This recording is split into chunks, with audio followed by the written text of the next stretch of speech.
Have a seat. Have a seat. Thank you. Hello, Dean. Thank you so much for taking the time to speak with me today. I admire your career and the impact you've made.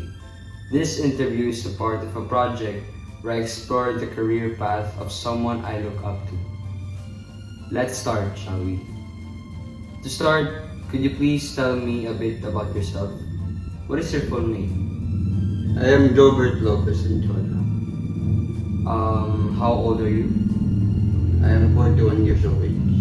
So you were born in 1983. 83. And what month and day exactly? I was born on August 5, 1983. What do you study and what qualifications do you have? I took up Bachelor of Science in Criminology. I am criminologist by profession. So what is your job as of now? I am a police officer. How many years have you been working in your field as a police 19 officer? years. 19 years in service. Ganun. I entered in service way back 2006.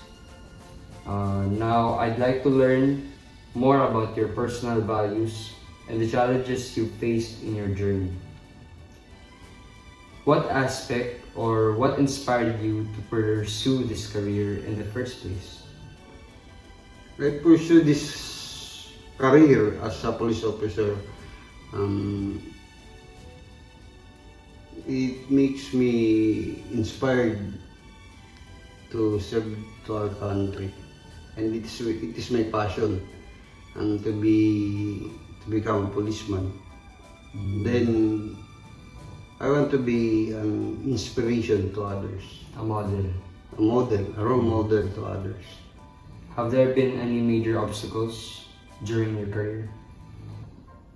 During my career, many obstacles we faced, about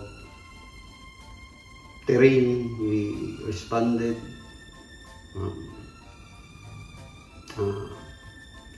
Time.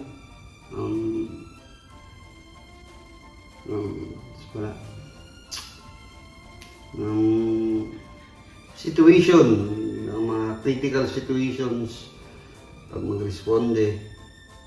When you were starting this career, were there any obstacles you faced during the journey?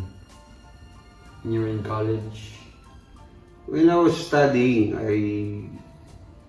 I experienced financially struggle because my family, where I was came. Tama? Tama. Continue. Ang airmat ko kasi, ano lang, plain housewife. And may si airpat, kumbaga, ano lang siya. Hindi lang ako lang. Hindi lang, kumbaga. Gwardiya sa airpat, kumbaga. Kaya, medyo struggle financially. Kasi, that time, bilhin mo pati pang tuition fee, mahirap. Wala kang pambayad sa exam. Tapos minsan papasok ka, pamasahe lang yung dala mo. Uwi ka, gutom. Kaya mahirap yung situation. Very difficult. Mm-hmm. These obstacles that you faced during your journey, did this not discourage you? Hindi. It makes me, kumbaga, stronger.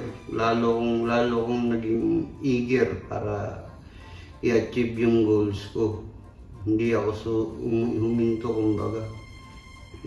Ginawa kong siyang as a challenge para ma-fulfill yung dream ko. You basically made this Kumbaga, hindi ko pwedeng i-surrender kasi yung situation namin mahirap talaga, lalo na kung hindi ko itutuloy hindi ko ipupurso yung dream ko, lalo ko rin maghihirap. To wrap up, what advice would you give someone or to anyone watching who wants to follow a similar path?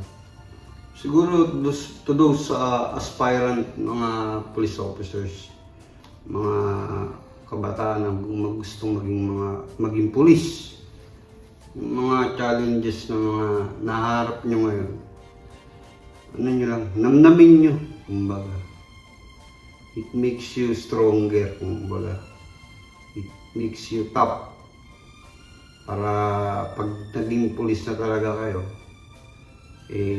kayang-kaya nyo na yung mga challenges na darating.